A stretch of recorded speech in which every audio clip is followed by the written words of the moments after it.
Tubewell বসাইছি আমি আইসা, আমি সুতাপাড়া স্কুলে আমি ফ্যানের ব্যবস্থা করছি, মাত্র 4.5 মাস হয়েছে এমপি হয়েছি। 4.5 মাসে যদি এই কাজ করতে পারি, আরো 4.5 বছর রয়েছে। আমারে বুঝতেছো না আমি কি করবো? খালি একটু ধৈর্য ধরো। না তা কথা মানে আমার চুষে আপনাদের সালাল পলাই যায়। এখন হেলাল তুমি যা লাগে সব এখানে রাখিয়া দেয়, এরা একটা লোক যেন কি ছাড়া না যায়, ঠিক আছে নি? আর চিল্লাই বাইনি এখন ঠান্ডা হয়েছ নি?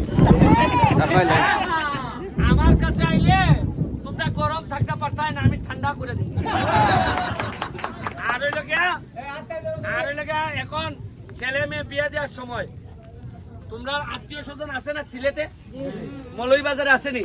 বাগানে তোমরা ফোন লাগাই ভাই, লাগাই কই ভাই হে আমরা তো রেইনকোট পাইছি, তোমরা তো পাইছো না।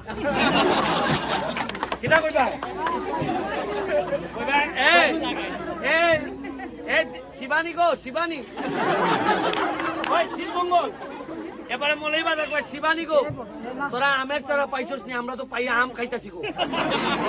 দেখবাই না এরা চেষ্টা কইবো এরার এমপি রে দৌড়ানি তুমি।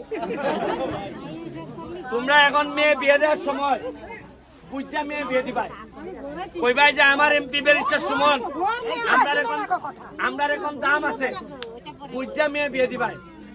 কোন বিপদে বললে মেয়ে বিয়ে দেওয়ার সময় বিপদে বললে আমার 60 জনই ভাই, ওই যে এখানে চেয়ারম্যান আছে, হেলাল আছে, আরে আমি কলিজাটা খুললা তোমাদের জন্য দেওয়ার জন্য প্রস্তুত আছি, কথা বুঝছো? আর এইরকম ঠাটার মধ্যে যেহেতু দাঁড়ানো সাহস আমার হয়েছে, এর মানে আমি ঠাটা ডরাই না, বুঝছো তো? আচ্ছা আমারে কত দিদি কোন এমপি এই ঠাটার মধ্যে দাঁড়াইব কো? আরে তোমরা চেয়ারম্যানে ডরাইয়া নিচে ডরাই নিচে বাচ্চাটা মইরানি যায়, আর কত হলে আলার মরলে এমপিটা মরক। ঠিক আছে দিদি, আশীর্বাদ রইল, আর ছেলে মেয়েরে পড়াইও, হ্যাঁ? তাই না? আমার কষ্টটা আমার কাজে লাগবে, আর তোমাদের পর্যটন নগরী বানানোর জন্য যা যা লাগে আমি করে দিতেছি। তোমাদের প্রতি অনেক বেশি কৃতজ্ঞতা রইল। আর হেলাল প্রোগ্রাম শিডিউল করো, ওইটা ইটা দেও, যে ইটা নাইলে আরেকদিন পিছাই দাও। ওকে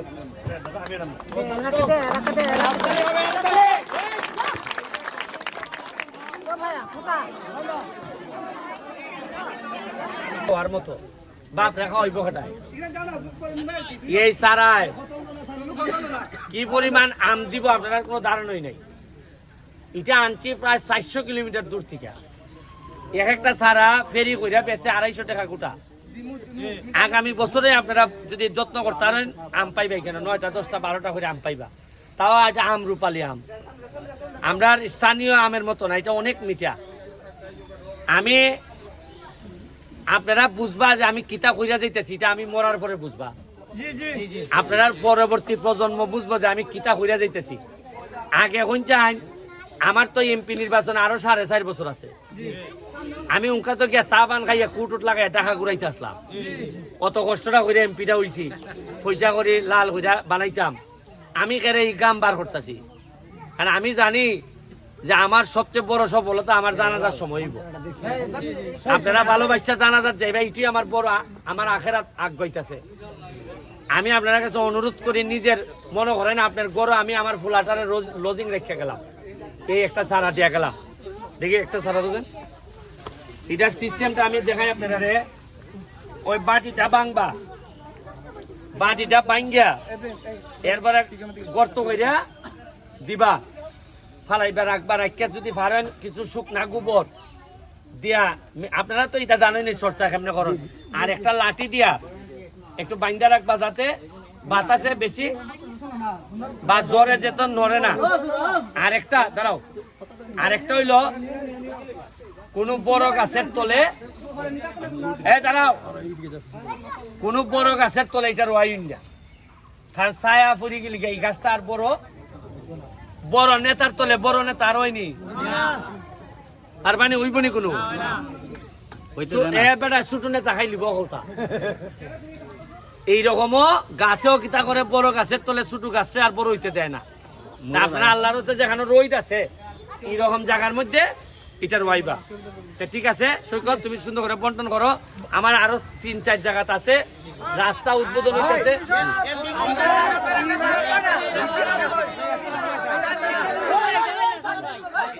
আমরা জুড়ে বরাবর রাস্তার একটা খুবই অবস্থা খারাপ। এটা কি উঠছে না এটা সব রাস্তা আমি বানাই ওই আগামীবার এমপি থেকে বিদায় নিব, আপনারা চিন্তা করিনি, একটু বাদ থাকতো না।